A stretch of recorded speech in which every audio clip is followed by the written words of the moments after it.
Hello everyone, I welcome you all to my YouTube channel. In today's video, we will discuss about the life and the works of John Keats. उनका जो life span था वो 1795 से 1821 तक था. बहुत छोटा सा लाइफ स्पैन था उनका. He died at the age of 25 years with tuberculosis. उनको ट्यूबरक्लोसिस की डिसीज थी जिससे कि वो 25 ईयर्स की एज में ही उनकी डेथ हो गई थी. He born in UK and died in Rome. He was greatly influenced by Edmund Spenser जो कि एलिजाबेथन एज के बहुत फेमस राइटर थे, and John Milton, Leigh Hunt and William Hazlitt. इनसे वो ग्रेटली इन्फ्लुएंस्ड थे. He is also called the sensuous poet. His sensuousness arouse all the senses of reader. तो उनको सेंसुअस पोइट भी बोलते थे बिकॉज उनकी जो पोइट्री थी वो रीडर के सारी सेंसेस को अराउज करती थी. And Matthew Arnold sad Keats was abundantly and enchantingly sensuous. तो मैथ्यू आर्नल्ड ने उनके बारे में कहा था कि Keats abundantly and enchantingly sensuous poet है. और ही नॉन फॉर हेलेनिज्म. उनको हेलेनिज्म के लिए भी जाना जाता था. Hellenism means spread Greek culture in his poetry. उन्होंने ग्रीक कल्चर को अपनी पोइट्री में स्प्रेड किया था बिकॉज वो होमर की राइटिंग से बहुत ज़्यादा इन्फ्लुएंस थे. तो उन्होंने ग्रीक कल्चर को अपनी राइटिंग में इन्वॉल्व किया. During his lifetime he was criticized but after his death he get reputation. तो उनकी लाइफ टाइम के ड्यूरिंग तो उनको क्रिटिसाइज़ किया जाता था उनके फेलो राइटर्स के द्वारा, बट उनकी डेथ के बाद उनको रेपुटेशन मिले. एंड कीट्स ने अपना एपिटैफ लिखा था खुद, that here lies one whose name was written on water. यहाँ पे वो लेटा हुआ है जिसका नेम पानी पर लिखा है. और लेखक ने एक टर्म कॉइन की थी. लेखक एक राइटर है तो जिसने कि वॉल्टर स्कॉट की बायोग्राफी भी लिखी थी. तो उसने एक बड़ी बैड सी टर्म दी थी इनको ब्लैकवुड मैगजीन में, कुकने स्कूल. उन्होंने ले हंट को बोला था कुकने स्कूल. ले हंट जो कि जॉन कीट का फेलो राइटर था. तो उन्होंने ले हंट और विलियम हैजलिट और जॉन कीट्स को टारगेट करते हुए ब्लैकवुड मैगजीन में उनको कुकने स्कूल बोला था. He starts writing in 1816 when he was 20 years old. तो उन्होंने जब वो 20 years की एज के थे तब उन्होंने लिखना स्टार्ट कर दिया था 1816 में. और 1819 उनकी लाइफ का बहुत ही बेस्ट ईयर था जब उनके बहुत ही बेस्ट वर्क आए थे. That is Lamia, The Eve of St. Agnes, The Great Odes on Indolence, on Gratian, To Psyche, To Nightingale, On Melancholy and To Autumn, and 2 version of Hyperion. Hyperion के उन्होंने 2 versions लिखे थे. अब हम उनके major works को briefly discuss करते हैं. तो उनका जो फर्स्ट वर्क था on first looking into Chapman's Homer जो कि उन्होंने 1816 में लिखा था. इसमें उन्होंने चैपमैन के बारे में लिखा था क्योंकि वो जो होमर की राइटिंग्स थी उनको नहीं पढ़ पाते थे ग्रीक लैंग्वेज के कारण.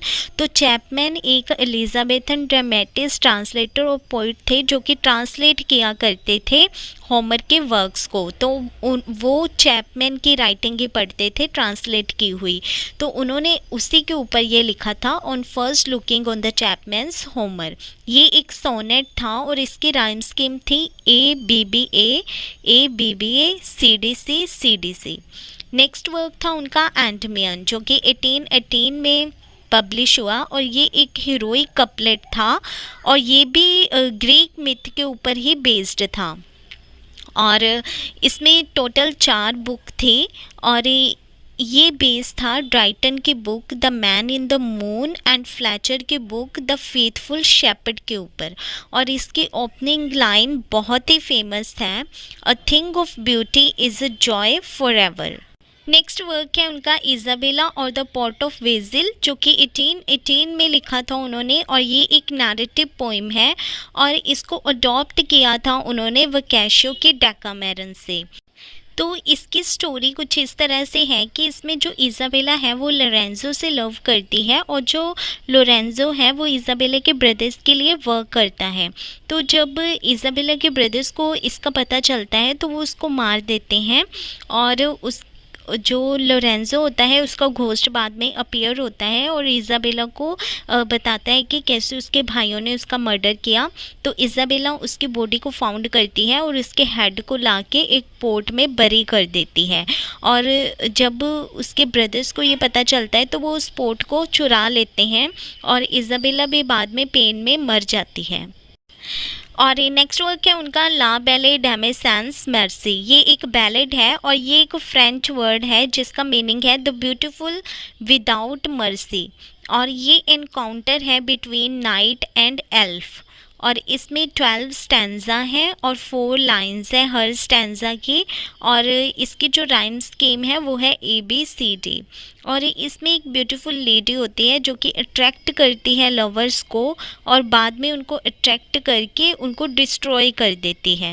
जैसे कि इसके टाइटल में भी यही बताया है कि ब्यूटीफुल लेडी विदाउट मर्सी। अब 1819 ईयर जो था ये कीट की लाइफ का बहुत ही बेस्ट ईयर रहा था क्योंकि इसमें इन्होंने 6 ऑड्स लिखी थी, that is ode on a Grecian urn, ode on indolence, ode on melancholy, ode to Psyche, ode to autumn. तो नेक्स्ट वर्क था उनका लामिया जो कि ऑल्सो 1819 में ही लिखा था उन्होंने। ये एक नैरेटिव पोइम थी and it had a deep influence on Edgar Allan who wrote sonnet to Cenci। तो एडगर एलन पर इसका डीप इन्फ्लुएंस पड़ा था and it influenced by Byron's anatomy और मिलेंचली। तो ये जॉन कीट ने बायरन के एनॉटमी ऑफ मिलेंचली से इन्फ्लुएंस्ड होकर लिखा था ये वर्क और ये इसमें हीरोइक कपलेट यूज़ किया गया है। एंड नेक्स्ट वर्क था उनका ईव ऑफ सेंट एगन्स जो कि 1820 में लिखा उन्होंने और इसमें उन्होंने स्पेंसेरियन स्टांजा यूज़ किया था और ये स्टोरी है मैडलिन और उसके लवर प्रोफेरो की। तो इसकी स्टोरी में एक ईव होती है सेंट एगन की जिसमें कि कुछ रिचुअल्स फॉलो किए जाते हैं, उनको पूरा किया जाता है। जो भी इस रिचुअल्स को पूरा करता है उसके सपने में उसको उसका लवर दिखाई देता है। तो अब मैडलिन ने इस रिचुअल को पूरा किया है। Now he eager to go to sleep so that her lover will be seen her dream. Next work था उनका हाइपेरियन। इन्होंने इसके 2 वर्जन्स लिखे थे। तो पहले इन्होंने 1820 में इसको लिखा और ये एक इनकम्प्लीट एपिक पोइम थी और ये ग्रीक मिथ के टाइटनोमैकिया के ऊपर बेस्ड थी।